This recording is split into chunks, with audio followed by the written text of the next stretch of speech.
Ram ji one में तो श्याम जी घर में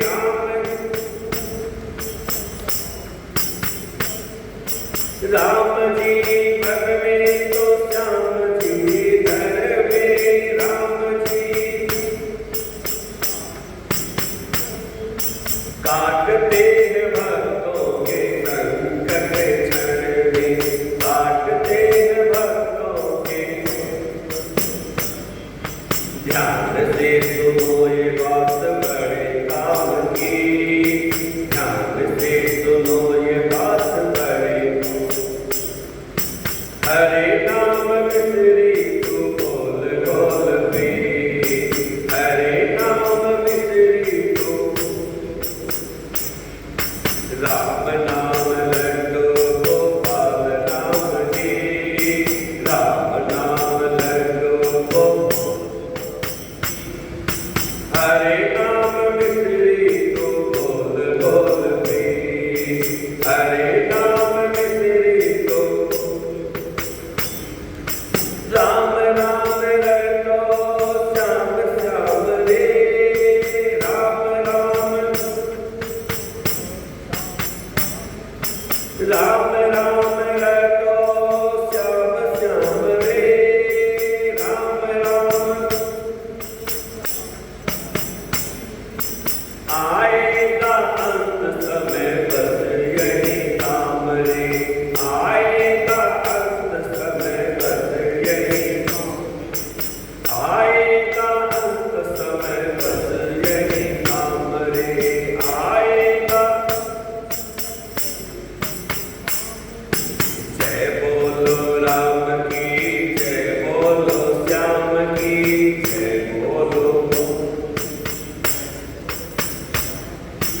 जय बोलो राम की जय बोलो श्याम की जय बोलो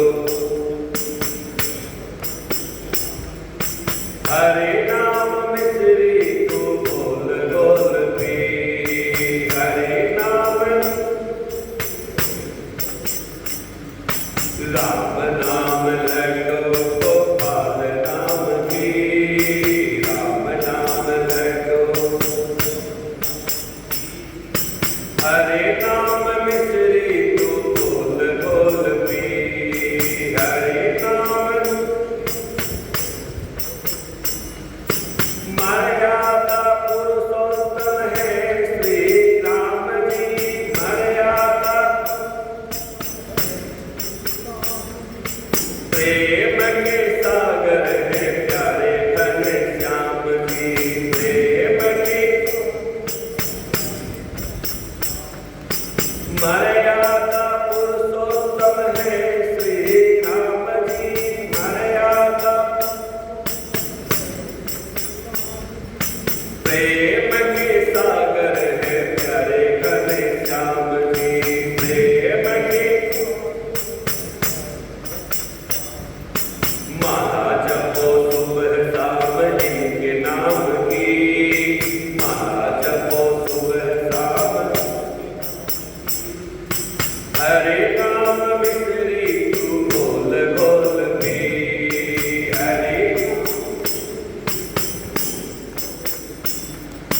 हरे नाम मिश्री तू बोल बोल पे हरे नाम राम नाम लड्डू गोपाल नाम के राम नाम हरे नाम मिश्री तू बोल बोल पे हरे हरे राम राम राम हरे हरे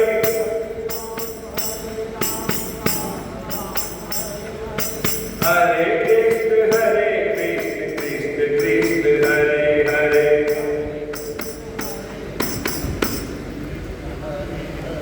हरे राम राम राम हरे हरे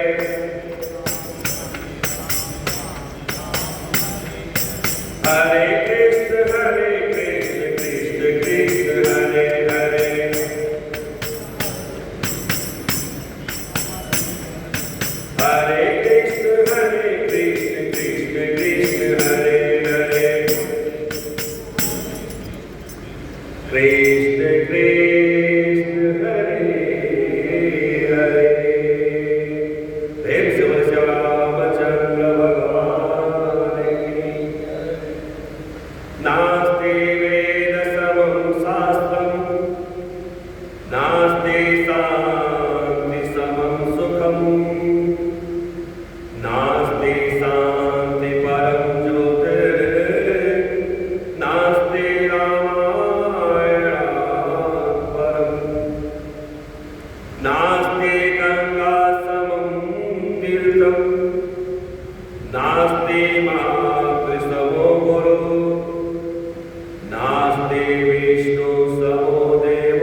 जो वाल्मीकि रामायण है उनको आर्ष रामायण कहा है।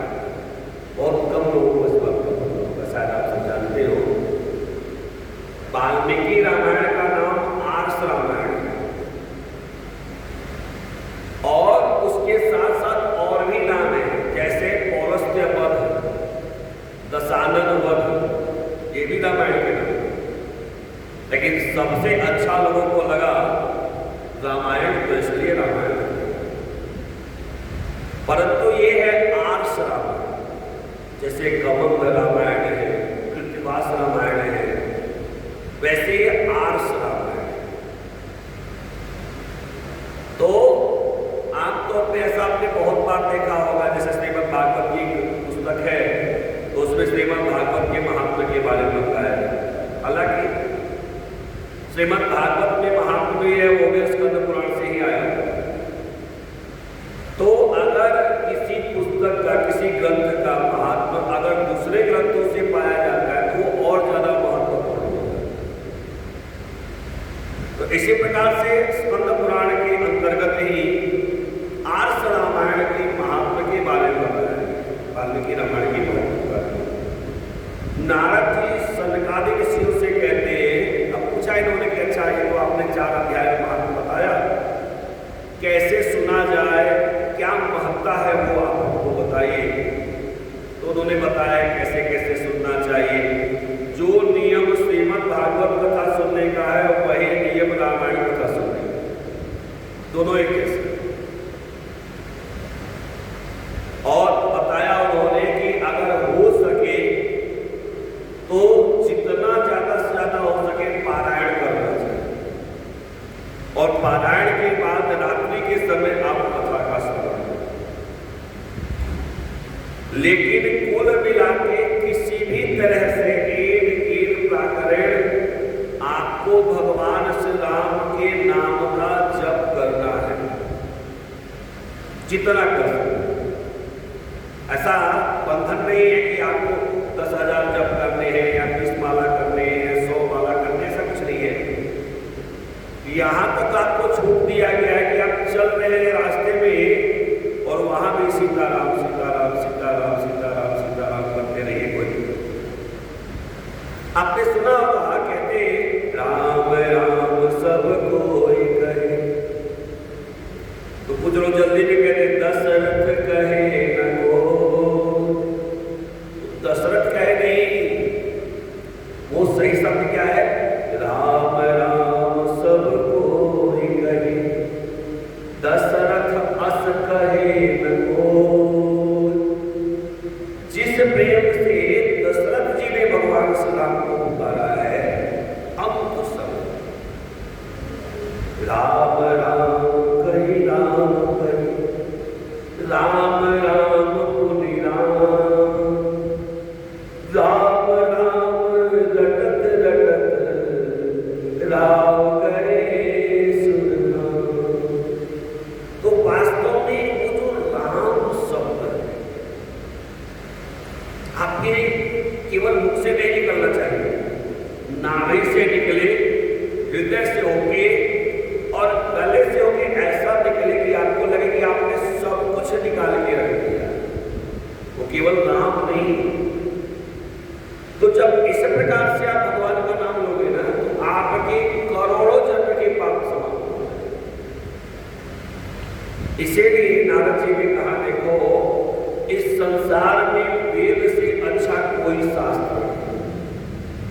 वेद की बराबरी तो कोई कर ही नहीं सकता, वेद तो अपने आप में परिपूर्ण है।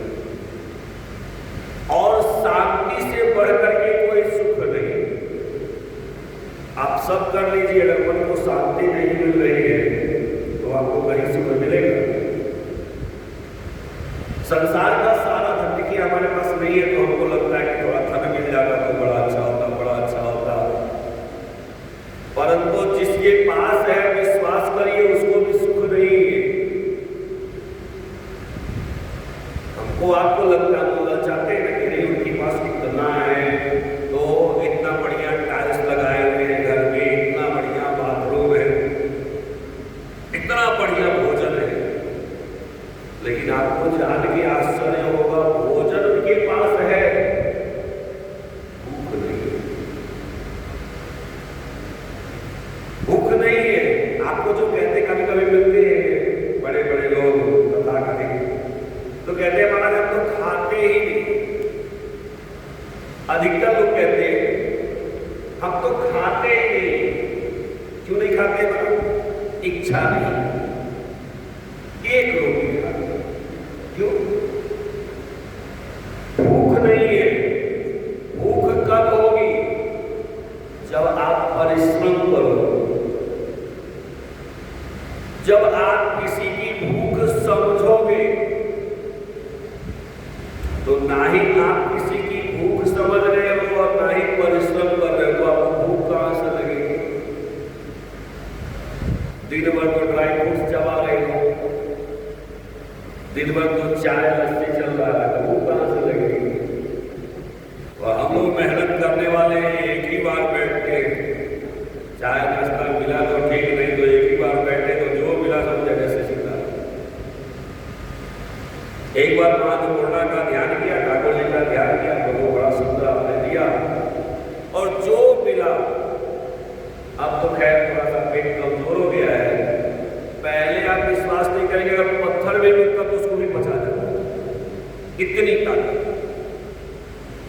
कभी ये सोचा ही नहीं कि क्या खाना है क्या नहीं खाना है, लेकिन सब कुछ है, परंतु अगर शांति जीवन में नहीं है तो सुख नहीं।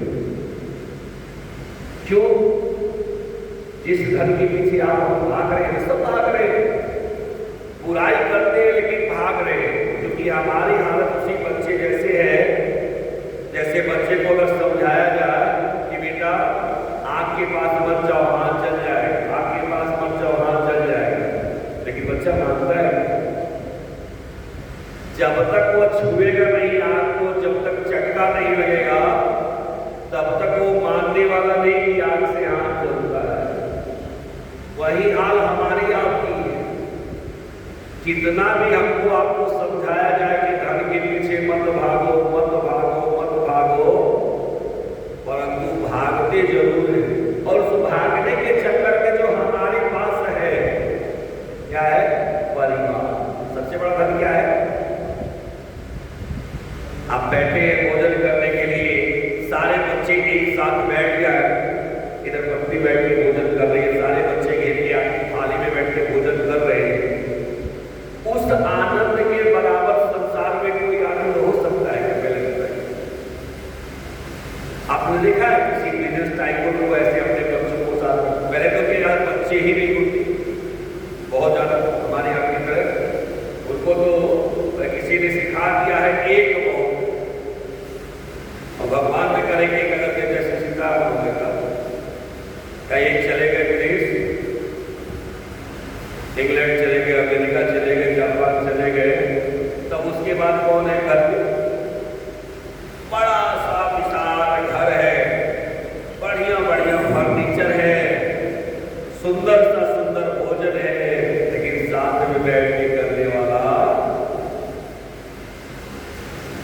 हम भाग्यशाली है कि जब भोजन करने बैठे तो इधर से एक बच्चा, इधर से एक बच्चा, इधर से एक बच्चा, तो वो जो आनंद मिलेगा।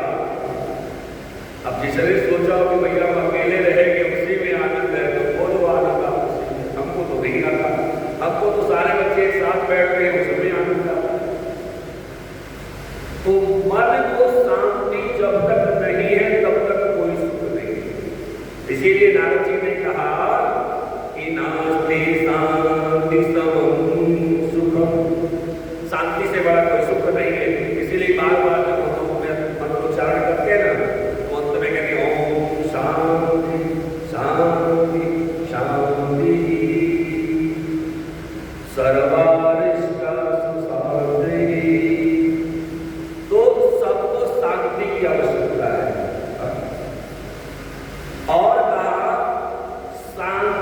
तब मिलेगी जब भगवान की ज्योति, भगवान की कृपा। शांति परम ज्योत नस्ते नास्ते रामायणात् परम। और इसी प्रकार से रामायण के अलावा और जीवन में कुछ भी नहीं। जितनी चीज आप खोजोगे सब रामायण। सब लोग फैमिली प्लानिंग करते हैं, दशरथ जी फैमिली प्लानिंग करते थे क्या? ट्रेन में तो नहीं गए, वो तो एक साथ चार आ गए, तो किसने बता दिया कि एक से सुख मिलता है? हमारे जीवन के पुरुषार्थ विचार है, धर्म अर्थ काम मोक्ष। महाराज जी आप इसे ध्यान दीजिएगा, कम से कम 4 हो गए, तब जाके आनंद है जीवन में। हाँ, हम लोग तो बड़े हो गए, हमारी बात छोड़िए, आप लोग जमाने आप लोगों को विशेष ध्यान देना होगा। विशेष करके वैष्णवों को जितनी जनसंख्या बढ़े उतना ही अच्छा है, क्योंकि जो समय चल रहा है उस समय के अनुसार अगर आपकी जनसंख्या कम हो तो कब आपको पार्टी भेजने के कोई कह नहीं सकता। हम लोग बहुसंख्यक से अल्पसंख्यक होते जा रहे हैं, और जो अल्पसंख्यक है वो धीरे धीरे बहुसंख्यक होते हैं। वो दो और हमारे दो वाला कहानी बंद कर रही है, उससे काम चलने वाला नहीं है। तो कहा महाराज जीवन की जितनी चीजें हैं, चाहे वो धर्म हो, अर्थ हो, काम हो, मोक्ष हो, चारों रामायण में है। इसलिए रामायण के अलावा दूसरा कुछ नहीं है। नास्ति गंगा समम तीर्थम, गंगा जिसे बढ़िया तीर्थ आपके पास कुछ नहीं। आप कितना भी खोज लीजिए, गंगा जिसे अच्छा तीर्थ आपको नहीं। ना ही मां से पढ़कर के कोई गुरु, नास्ति मात्र स्वम गुरु। बच्चे की सबसे पहले गुरु कौन होती है? आपको मैंने बताया कि शायद याद हो, हमारे में गुरु मंत्र अपनी मानते हैं, क्योंकि हम ही मानते हैं कि मां से बढ़कर के कोई गुरु नहीं है। हाँ, मां ने मना कर दिया भैया नहीं देना है, तो फिर उसके बाद किसी योग्य ब्राह्मण को खोजते हैं जो हमारे मन की जिज्ञासा को शांत कर सके, हमें अध्यात्म के रास्ते पे लेके जा सके, तो फिर उनसे गुरु बनते। लेकिन पहला परिवार मां है। तो नारद जी कहते हैं मां के समान कोई गुरु नहीं, और भगवान विष्णु के समान कोई देवता नहीं, कोई उनकी बराबरी नहीं। तभी तो आप कहते हैं सब देवों में कृष्ण बड़े हैं, सब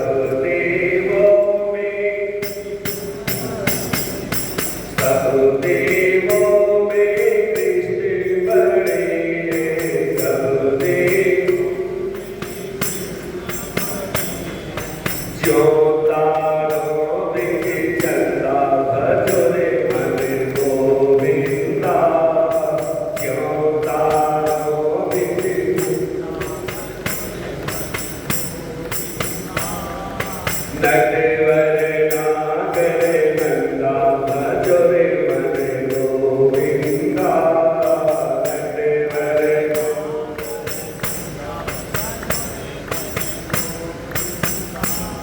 तो इसलिए भगवान विष्णु से बड़ा कोई देवता नहीं है।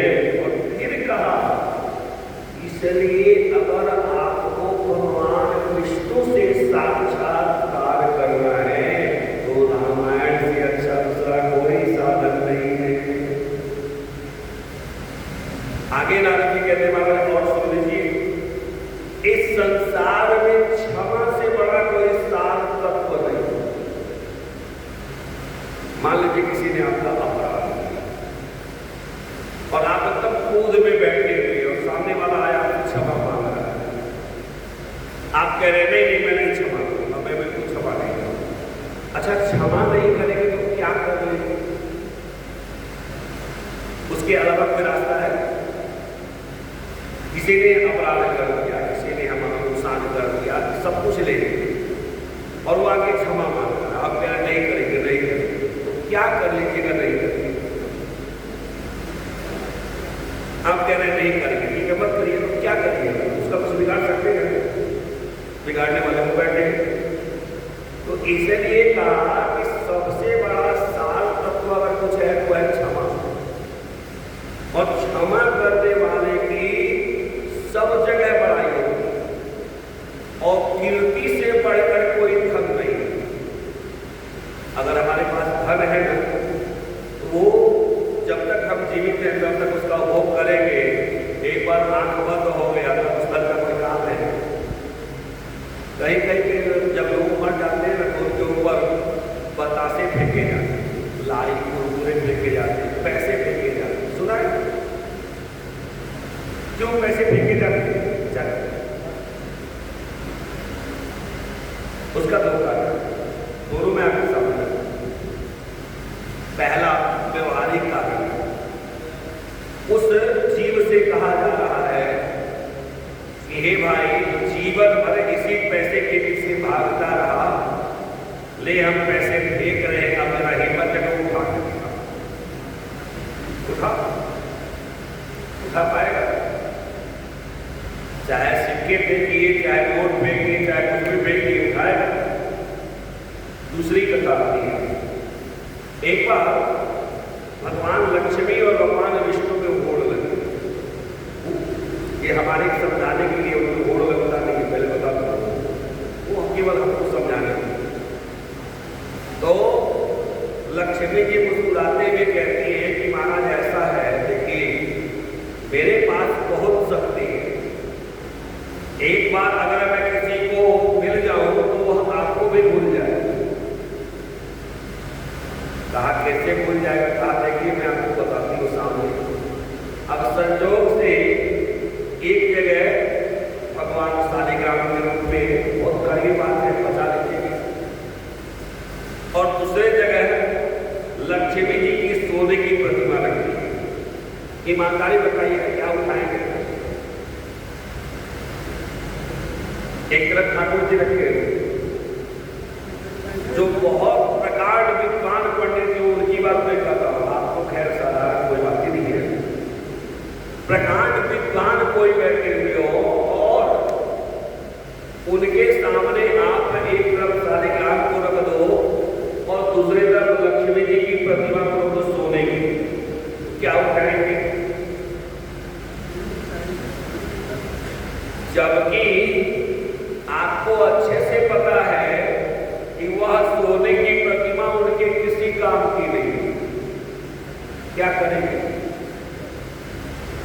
हमको आप बड़ा खुश हो गए, विष्णु भगवान लक्ष्मी नारायण की सोने की प्रतिमा दे दी, तो हम करेंगे क्या? उल्टा जितने आसानी से कमरे को खोल के चले आए हैं, जो होगा सो होगा, आंख बंद कर लिए, ठाकुर जी सामने रखे हुए, कोई बात नहीं, उतने आसानी से लक्ष्मी नारायण सोने की प्रतिमा रहे तो आप बंद कर पाएंगे? कमरे को खुला रख पाएंगे? सारा ध्यान इसमें चला जाएगा कि क्या मैं ऐसा करूं कि लक्ष्मी नारायण की प्रतिमा चोरी हो, और हमारा कोई काम नहीं है, तो हमारा भजन पूजन नाम जप सब उठ जाए। डर के नाते आंख बंद करके नाम जप भी नहीं कर पाएंगे, भाई कोई नहीं करेगा। और बताओ आपको, ना ही हम उस प्रतिमा को बेच सकते और ना ही उनको गलाया जा सकता है, क्योंकि लक्ष्मी नारायण की प्रतिमा जो गलाता है वो 7 जन्म का कुष्ठ रोगी, तो वो हमारे किस काम के? अब इनके उल्टा देखो, ठाकुर जी है पाषाण रहते, अब पाषाण रहते नहीं, पाषाण स्वरूप है, उनको ले ली, जहां कथा सुनाने जाएंगे आप लोग मिलोगे, कुछ न कुछ चढ़ाओगे, तो हमारा भी पेट भरेगा, हमारे बच्चों का भी पेट भरेगा, और जब तक रहेंगे चरणामृत मिलेगा, उसको हम पी सकते हैं, तुलसी पत्ता चढ़ाएगा उसको हम ग्रहण कर सकते हैं, प्रसाद उनके नाम पे खा सकते हैं। तो जब तक ठाकुर जी हमारे जीवन में है तब तक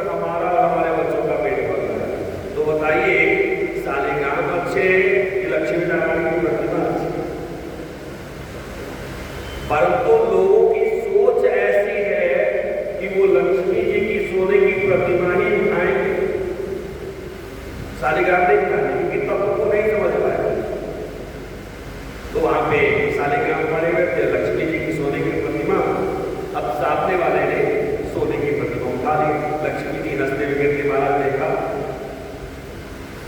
देखा मेरी शक्ति, आप वहीं पे पड़े थे, आपकी तरफ ध्यान नहीं दिए और मेरे सोने की प्रतिमा की उठा ली।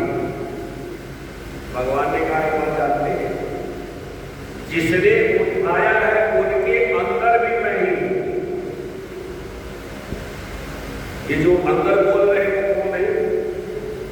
परमात्मा। वो है तो आवाज है, वो निकल गया। भगवान ने अब दिखाया, मुर्दे की तरफ दिखाया, कहा देवी देखो उसके अंदर से मैं निकल गया। अब बताओ उसको पैसे को उठा रहा है क्या? इतनी भी लक्ष्मी जी उनके ऊपर पड़ी हो, वो उठा पाए? जो जिंदा है क्या उठाए? तो भगवान कहते हैं जब तक मैं जीवन में हूं तब तक आपका महत्व है, और एक बार मैं जीवन से निकल गया सारा महत्व प्रयाण समाप्त हो जाता है। प्रेम से लक्ष्मी नारायण भगवान की। तो कहा महाराज कीर्ति के समान कोई धन नहीं।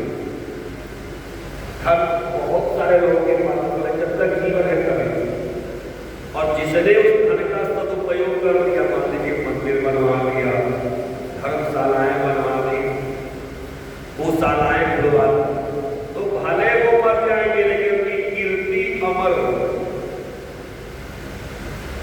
अब जिसने भी इस आश्रम के लिए जगह दिया हो, वो रहे न रहे लेकिन उनकी कीर्ति तो अमर हो गई। जिन्होंने इस आश्रम का निर्माण करवाया वो रहे न रहे उनकी कीर्ति तो अमर हो गई।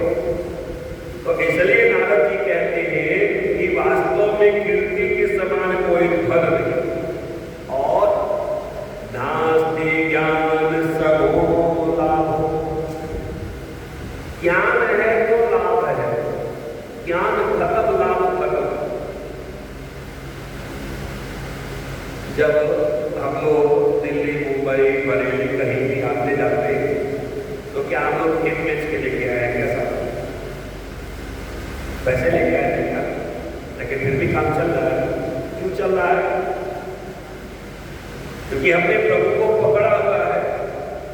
तो जब तक आपके पास ज्ञान है, आप ब्रह्मांड में कहीं भी चले जाओ, आपको सिवाय लाभ की हानि नहीं होगी।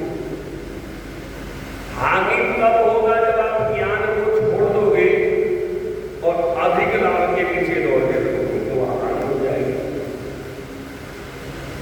अब ज्ञान आया तो हानि शुरू। तो इसलिए कहा महाराज ज्ञान से बड़ा लाभ संसार में कुछ नहीं है। इसी प्रकार से रामायण से अच्छा कुछ नहीं है। नारद जी ने सनकादिक ऋषि को समझाया, पूरा हो गया। नारद जी एक बार महर्षि वाल्मीकि से, अब यहां से रामायण का प्रथम सत्र प्रारंभ होगा।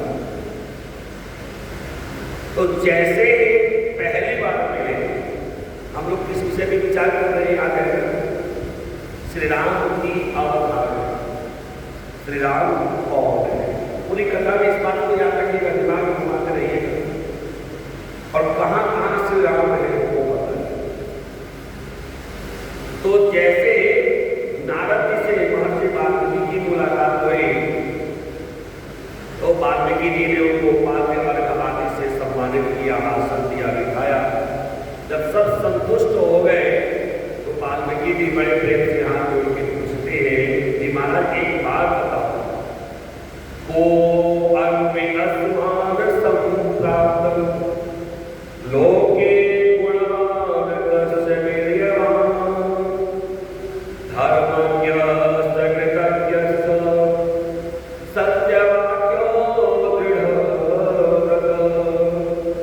एक बात बताइए, इस संसार में कौन सा ऐसा व्यक्ति है जो गुणवान भी है और वीर्यवान भी, ताकतवर भी और गुणवान भी? नारद जी ने सोचा कुछ बताओ। तब तक फिर कहते महाराज उनकी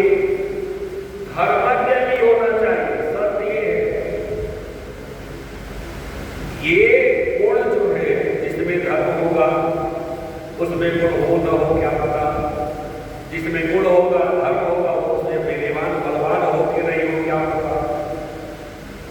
तो महर्षि वाल्मीकि कहते मुझे एक ऐसा आदमी बताइए जो गुणवान भी हो, वीर्यवान भी हो, ताकतवर भी हो, धर्मज्ञ भी हो और कृतज्ञ भी हो, जो अपने ऊपर एहसान मानने वाले को माने कि इन्होंने हमारा उपकार किया।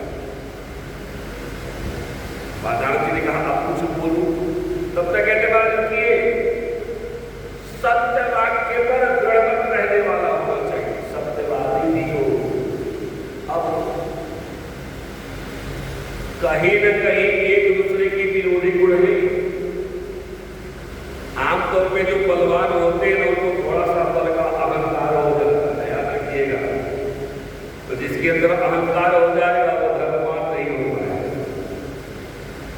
और कहा महाराज अगर वो सत्यव्रती होगा तो वो बलवान कैसे हो पाएगा। कहा अच्छा बताऊं, महाराज की अभी और क्या है। कहा चरित्रेण च को युक्त, वो चरित्रवान भी होना चाहिए। चरित्रवान भी होना चाहिए। कहा अच्छा खोजने लगे, तब तक कहते महाराज रुक जाइए। सर्वभूतेषु हृदि रता, जो सभी लोगों का कल्याण चाहने वाला। अब अपने पास सबसे अच्छा उदाहरण सत्यवादी का कौन है बताइए। हरिश्चंद्र बहुत सही, जैसा मुझे आशा था आपने दिखाया। चंद्र करे सूरज करे तरे जगत व्यवहार, पैतृ श्री हरिश्चंद्र को तरे न सर्वज्ञ विचार। बहुत सही आपने कहा, बहुत सुंदर बात। जिन हरिश्चंद्र के सत्य की आप बखान कर रहे हैं, देवी भागवत के अनुसार उन महाराज हरिश्चंद्र ने एक बार नहीं, दो बार नहीं, चार बार देवी भागवत की कथा आप सुनेंगे, कभी मौका मिलेगा तो मैं बताऊंगा। चार बार उन्होंने झूठ बोला। पहले प्रतिज्ञा की वरुण देवता को, जब उनके पास कोई संतान नहीं होती है तो उन्होंने प्रतिज्ञा की कि अगर मेरे पास कोई संतान हो जाएगी तो वो संतान में आपको दे दूंगा। संक्षेप में बता दूं कि अब दूसरे दिन जाने का भगवान के पास थे, रोहितास आ गए, रोहित आ गए। तो जब आ गए तो वरुण देवता आए ब्राह्मण के रूप में, छठी आ गए। महाराज जो संतान आपने कहा था देने के लिए दो, तो अब कह रहे महाराज अभी नहीं दूंगा क्योंकि इसके दूध की दांत नहीं। जब दूध की दांत टूट जाएगी तब चले गए। एक तो पहला दूध, दूसरा फिर आए दूध की दांत टूट गया। कहा महाराज ऐसा कहा गया है कि जिसका यज्ञ पवित्र नहीं हो वो किसी वर्ण में नहीं आता। तो जब इनका यज्ञ पवित्र हो जाएगा तब फिर नहीं। यज्ञ पवित्र हो गया तो वरुण देवता ने कहा महाराज बार बार अगर किसी को तरका रहे हैं तो वो भी झूठी है। समझ रहे, आपके दिमाग में आ सकता है हमारा झूठा बोला। अगर कोई आपसे कोई चीज मांगने के लिए आ रहा अपनी, और उसको आप कह रहे आज दूंगा, कल दूंगा, परसों दूंगा, तो आप तो झूठ ही बोल रहे हो। क्योंकि जब देने के लिए कहा तब तो नहीं दिया, अगला टाइम दे दिया तो आपने झूठ बोला। तो इस प्रकार से वरुण देवता कहते हैं महाराज आप बार बार मुझे झूठ बोल रहे हो। अब की बार मैं आऊंगा तो रोहितास को लेके जाऊंगा, दे दिया तो ठीक, नहीं तो मैं श्राप देगा। समझ रहे। अब संजोग से कहा कि क्या तुम्हारा पाएंगे मैं बच्चे को दे दूंगा।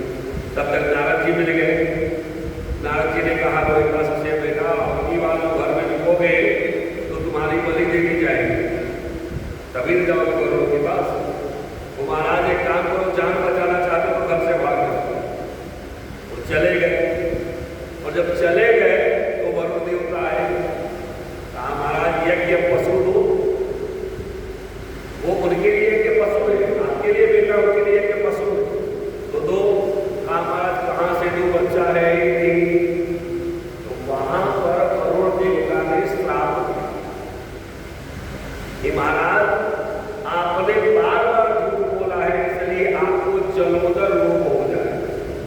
पूरे शरीर में पानी भर गया, पेट में पानी भर गया, पेट बड़ा हो गया। अब जब रोग हो गया तो परेशान हो गए, क्या करें? तो गुरु वशिष्ठ जी ने कहा एक काम करिए, हमने ऐसा शास्त्रों में सुना है कि 10 प्रकार के पुत्र होते हैं। क्षेत्रज होता है, गोलक होता है, कानी होता है, सहोड होता है, दत्तक होता है, कृत होता है। कृत मतलब खरीदा। तो आप किसी बच्चे को खरीद लो और दे। कहा ये बड़ा अच्छा उपाय है। तो मुनादी करवा दी, भाई कोई अगर अपने बेटे को बेचना चाहता हो तो बेच सकता है, जितना धन कहेगा उतना। अब बताइए, जो सभी का कल्याण चाहने वाला होगा तो वो किसी के बेटे को खरीदेगा? और खरीद भी क्यों रहे? पालने के लिए थोड़े खरीद रहे, बलिदान करने के लिए खरीद। अच्छा बताइए, कौन ऐसा कठोर हृदय पिता होंगे जो अपने बच्चे को बेचेगी, वो भी बलिदान कर देंगे?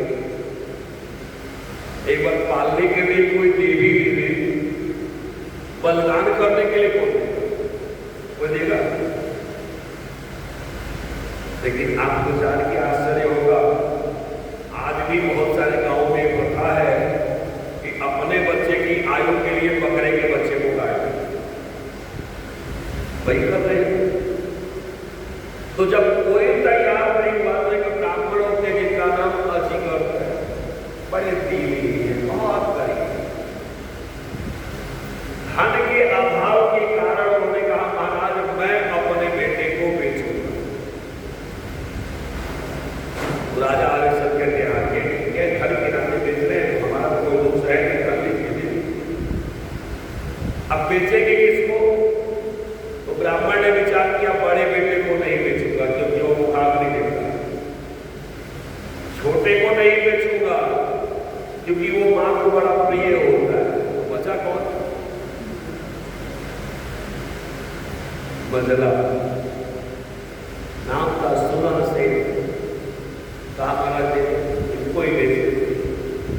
और बेचा कि कैसे? गले में रस्सी बांध कर, और जैसे पशु को घसीटा बच्चे को पता चल गया जाऊंगा मोड़ना है मुझे, तो रो रहा है, इतना प्रियमन होकर रो रहा है कि जो बच्चों को मारने वाला जल्लाद है उसने भी अपना तलवार उठा दिया रोते रोते कि मेरे पास इतनी हिम्मत नहीं है कि मैं इस बच्चे को चाहकर।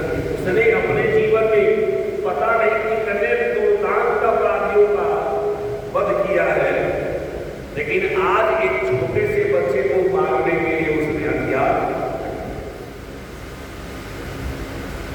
रोने लगा, जल्लाद होगा, हत्यारा होगा। अब ये हुआ कि कैसे मारे जाएंगे? तो उस समय वही अजिगर ब्राह्मण फिर खड़ा होते हैं, कहते महाराज मुझे और धन दे दो तो मैं इनको मार दूंगा, मैं अपने बेटे को ही मारूंगा। राजा ने कहा ठीक है जितना चाहिए ले लो, मानो।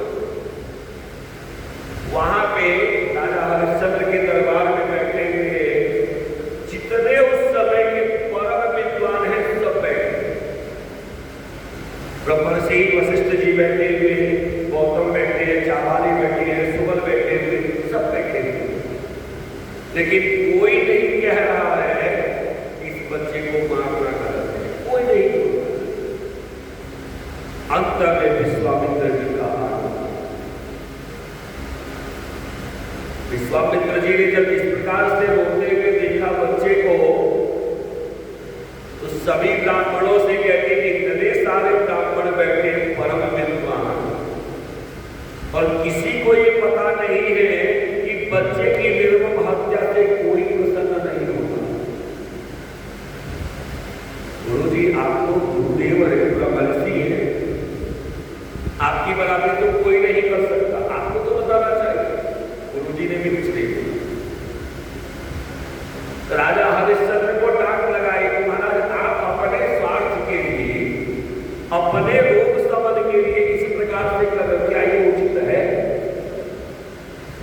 ये करना चाहिए। राजा दशरथ ने कहा मैं क्या करूं, जब उन्होंने धन के लिए दे दिया। विश्वामित्र कहते अभाव, जब जीवन में अभाव हो जाता है तो सारे संबंध तार तार हो। जब तक आपके घर में सब कुछ भरा हुआ है तब तक ये बेटा है, ये पत्नी है, ये पति है, ये भाई है, ये बहन है, सब रिश्तेदार आएंगे। अगर आपके जीवन में अभाव हो गया तो कोई आपका रिश्तेदार नहीं है, कोई नहीं। कहा महाराज ब्राह्मण की गलती नहीं है, उनके अभाव को आपने पकड़ लिया, इसलिए उनको मजबूत कर।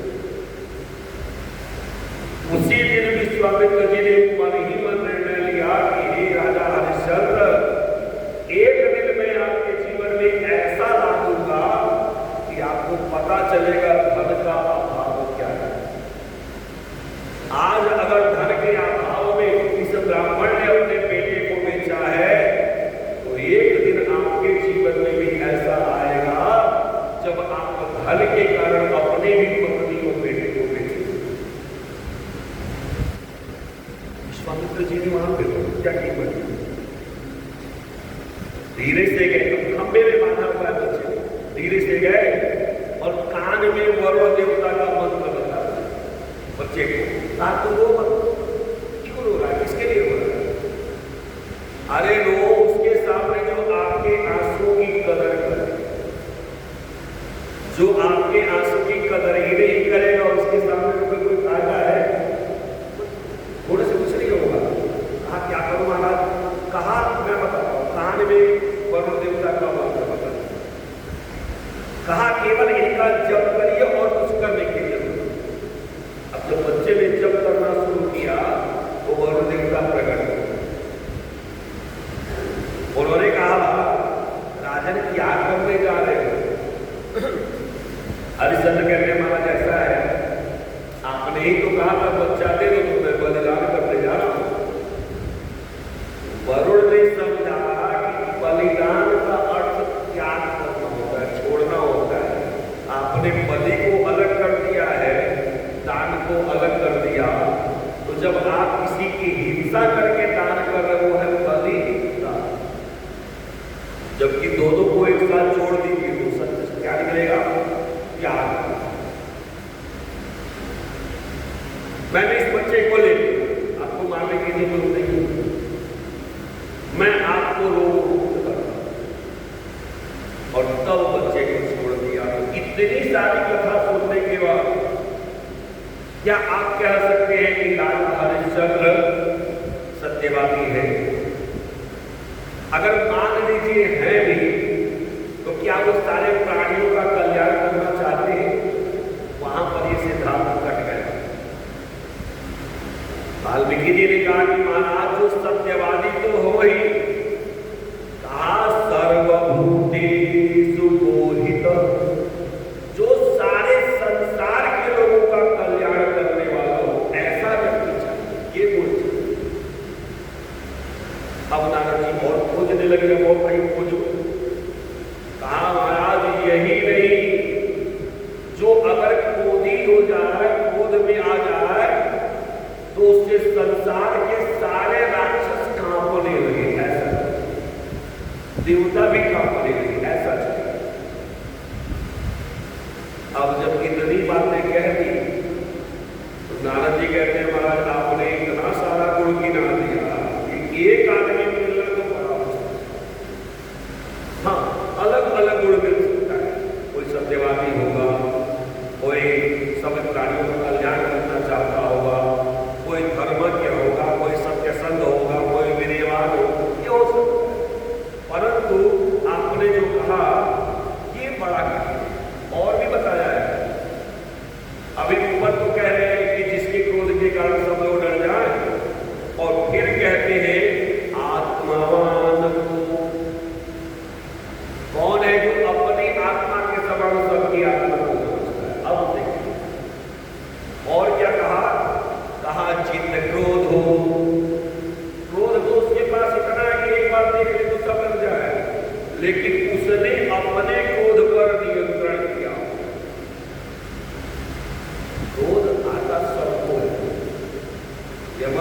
का कि जो यहाँ पे बैठते हैं या जो संत हैं या बन गए हैं उनको क्रोध नहीं आता, सबको आता है, क्योंकि मानव शरीर है, क्रोध को आएगा। अरे क्रोध रूप परशुराम जी को आ जाता था, परंतु क्रोध को जो जीत ले वास्तव में वो कहते महाराज ऐसा व्यक्ति चाहिए जो जीत क्रोधी, इसने क्रोध को भी जीत लिया हो। कहा और बता दीजिए, कहा बुद्धिमान, बहुत बुद्धिमान होना चाहिए। अनुसूयक, जो कभी किसी दूसरे में दोष देखता ही नहीं। कर्तव्य दिवासा जातरो सत्य संतुगे, ऐसा गुणवान व्यक्ति कोई आपको दिखाई देता है तो नारद जी ने कहा महाराज जो आपने बताया है बड़ा दुर्लभ है, ये एक आदमी में मिलना मुश्किल है, लेकिन फिर भी मैं प्रयत्न करता हूं। केवल एक ऐसे हैं जिनमें ये सारे गुण मिल जाए। आप कौन है जल्दी बताइए।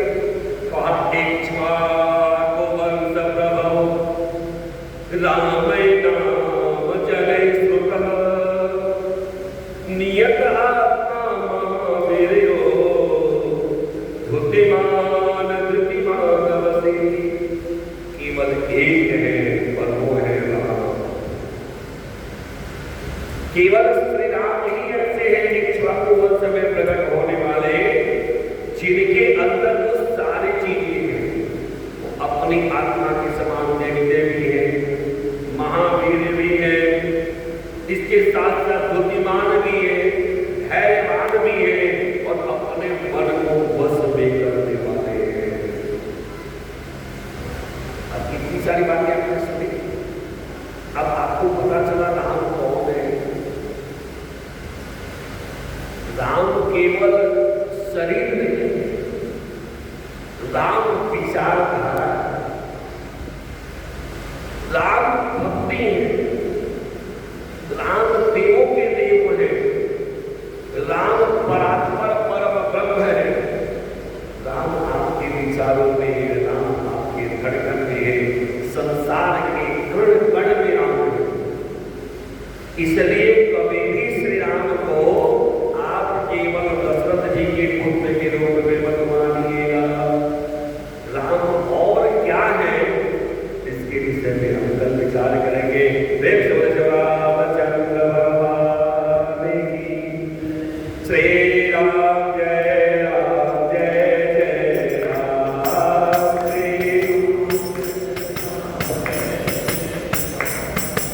श्री राम जय राम जय जय राम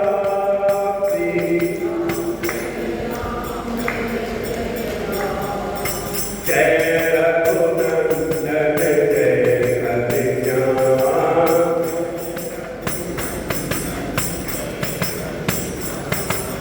जय रघुनंदन जय हरिश्याम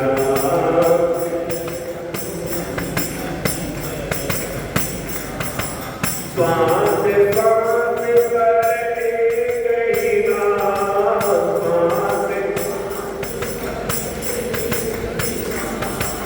श्वास